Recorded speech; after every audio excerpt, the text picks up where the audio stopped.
شہر کی ابتر صورتحال پر ضلع میونسپل کارپوریشن،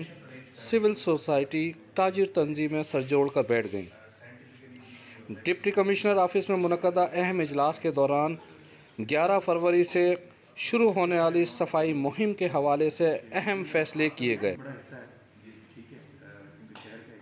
اعلیٰ سطحی اجلاس کے اندر جہاں انتظامی طور پر کئی اہم فیصلے کیے گئے، ان میں نمایاں فیصلہ شہر کو صاف ستھرا رکھنے کے لیے مستقبل کے معماروں کی بھی خدمات حاصل کی جائے گی۔ سرکاری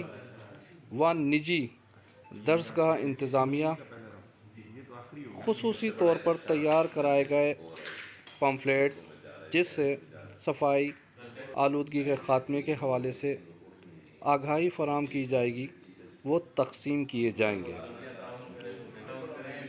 میئر، سابق ڈپٹی کمشنر، ایوان صنعت و تجارت، اسمال ٹریڈرز و دیگر تنظیموں کے ذمہ داران کے آڈیو ویڈیو پیغام سوشل میڈیا کے ذریعے عوام تک پہنچائے جائیں گے۔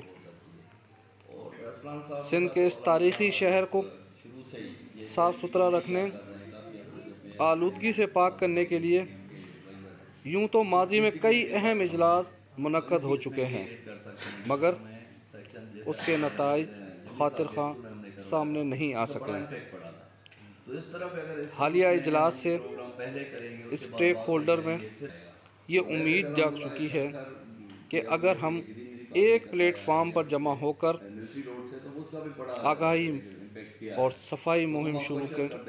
تو یہ شہر ماضی سے زیادہ خوبصورت نظر آئے گا۔ ان کو پرمیشن لینی پڑتی ہے، ان کو پیرنٹس کو بتانا پڑتا ہے کہ یہ بچے اس ڈیٹ کو اس ٹائم پہ اس ویلی میں جائیں گے۔ سوری میں آپ کو تھوڑا سا انٹرپٹ کر رہا ہوں، جیسے ایشوز بھی ہیں، کچھ ہمارے سیکٹر کے اندر اس طریقے سے ایشوز ہوئے کہ کسی کو ویکسین لگائی گئی اور لگانے کے اس کے فوراً بعد ڈیتھ ہو گئی، تو اس کے اندر کیونکہ چھوٹا شہر ہے باتیں بہت جلدی سرکولیٹ کرتی ہیں، تو اس کو اگر آپ اس سے کمپیئر کریں گے تو وہ ایک بڑا کرٹیکل ہیلتھ ریلیٹڈ ایشوز ہے۔ اور اس میں کچھ لوگوں کے آپ کو پتہ ہے کہ ریلیجیس مائنڈ سیٹ بھی ہوتے ہیں نا، اکثر لوگوں کے مائنڈ میں یہ بھی ہے کہ یہ آپ کے جو غیر مسلم لوگ ہیں ان کا ایک ایجنڈا ہے، تو اس کو اس صفائی مہم میں تو میرے خیال سے پیرنٹس کوآپریٹ کریں گے۔ Parvez Khan, media point 07 Sukkur.